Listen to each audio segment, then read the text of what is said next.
Today I'm gonna explain to you my plan on how I'm gonna become a world-class athlete, how I'm gonna break world records,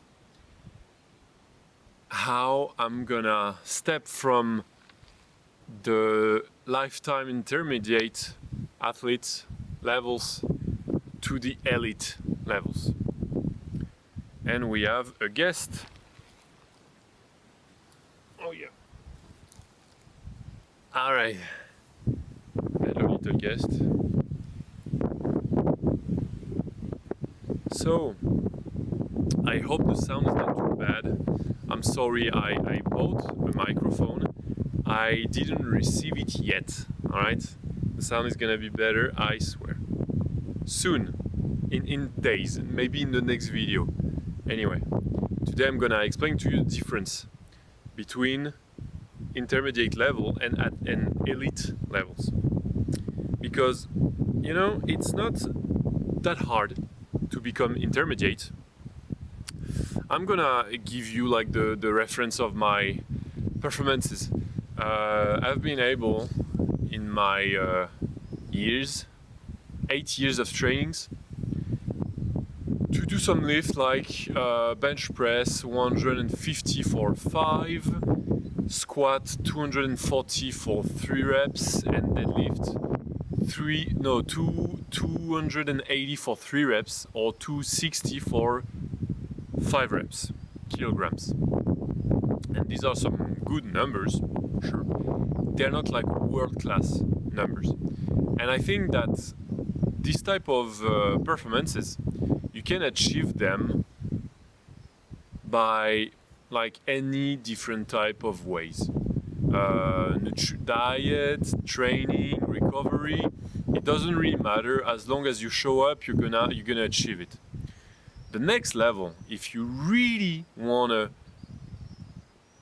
discover your full potential, you gotta be way more mindful about what you're doing, putting intent in everything that you're doing.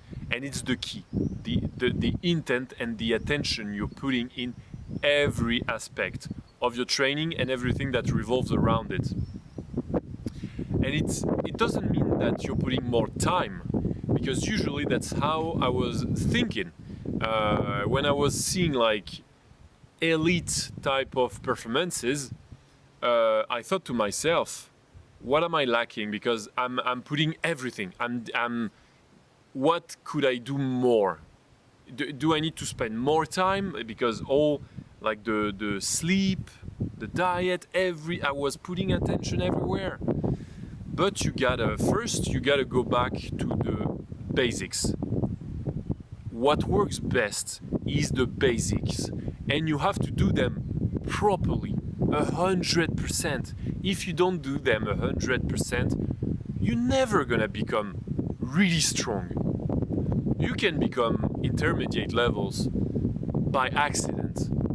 You cannot become elite by accident. You cannot go to your full potential by accident. You gotta give it purpose. Purpose, like a meaning, it gotta mean something for you that you put the efforts. A meaning big enough for you to suffer, because in the training you gotta suffer. When you go close to failure on the squats and like hard exercises like this, it's gonna be hard. And if your reason isn't big enough, you're not gonna do the last reps. And the last reps are the ones that count the most to really reach the full potential. And as I was telling you, I'm not putting more time now. I've probably even putting less time, but I'm more mindful. For example, for the diet, I'm eating more thoughtfully. I'm eating super clean. Even the cheat meal, I'm cooking them myself as much as I can.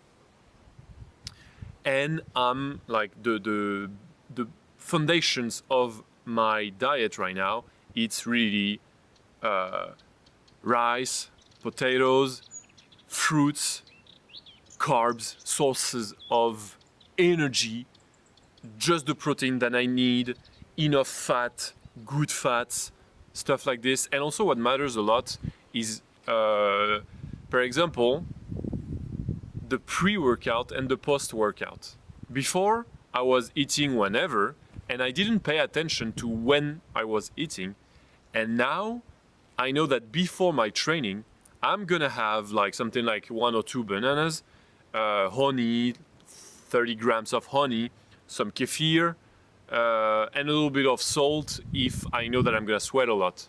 And I'm gonna have this pre-workout 30 to an hour before the training. And after the training, I'm gonna have a post-workout.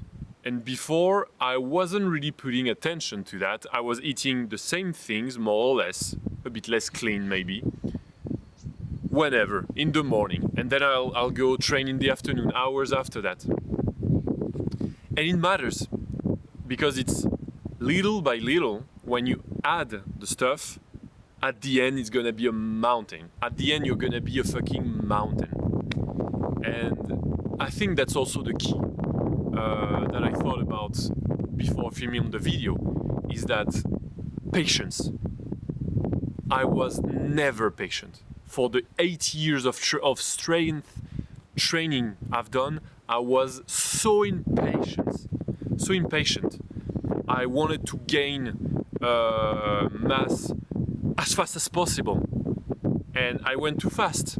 I gained a lot of fat that I had to spend a lot of time losing by being in caloric deficit.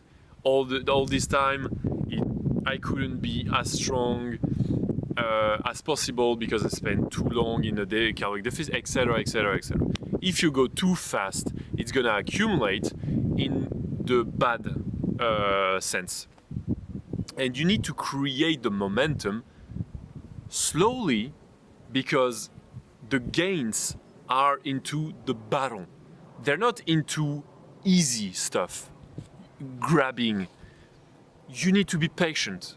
When you build your muscle, you need to really try to build them little by little. Because when I started my strength journey, I was 76 kilogram for 1 meter 93, so I was pretty skinny, and I wanted to gain fast because I thought that at my height I needed to be a strongman, so I needed to eat like a strongman. And at 70 kilos I was eating 5-6 k's of calories, and it was too fast. It wasn't really helping me out. Because you need to know that for a caloric surplus, if you have 200 caloric surplus or 2000 caloric surplus, the gains are gonna be the same. But with 2000, there are gonna be a lot of side effects, fat, etc. So you need to be patient, and it's the same for everything. I've been talking about the diet, but for the training, it's the same. And the training, I'm filming my training lately because I really want to show you. I want to document. Forgive my French, okay? I'm French. Documentate. I think it's documentate. Whatever. This process of becoming the full potential and going to places, international competition, world record type of performances. So if you want to see my training and what I put, everything that I'm doing to achieve that, please subscribe, like, comment, stick around, and I'll see you next time. See you later.